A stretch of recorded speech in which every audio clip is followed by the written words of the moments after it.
Shifting our focus, conflicts are raging across the world. The nuclear threat remains real. However, a significant milestone which augurs well for peace has been achieved this week. The world has now gone the longest time without a nuclear test since the dawn of a nuclear era on the 16th of July in 1945. On that fateful day, America had conducted the first ever nuclear test in New Mexico, leading up to the atomic bombing of Japan. The world's last nuclear test was conducted by North Korea in September 2017.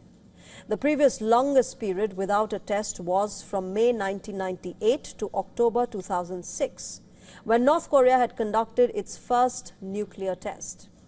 Now let's look at the status of nuclear testing globally. Overall, 2,056 nuclear tests have been conducted so far. United States accounts for over half of these 1,030 explosions. Although Russia ranks a close second with 715, its last official test happened in October 1990. Europe is also not far behind in the nuclear race. For instance, France carried out 210 tests, followed by the UK with 45. In Asia, China became the first country to become a nuclear power back in 1964. India and Pakistan joined this club later and even faced Western sanctions for their 1998 nuclear tests.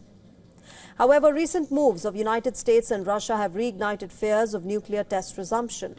President Trump stirred a hornet's nest last year when he instructed the U.S. Department of War to begin testing nuclear weapons. He justified this move by accusing China, Russia and Pakistan of conducting clandestine tests. This triggered an immediate counter-reaction from Russia. President Vladimir Putin told the Kremlin officials to draft proposals for possible resumption of nuclear weapons testing.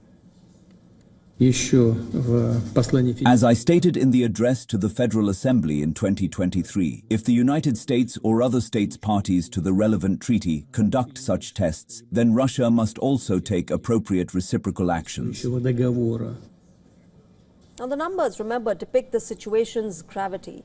As per SIPRI, Russia has world's largest stockpile of nuclear weapons with over 4,300 warheads, whereas US has 3,700 weapons. The possible lapse of START treaty, which limited the nuclear warheads that the US and Russia can deploy to 1,550, is a cautionary tale.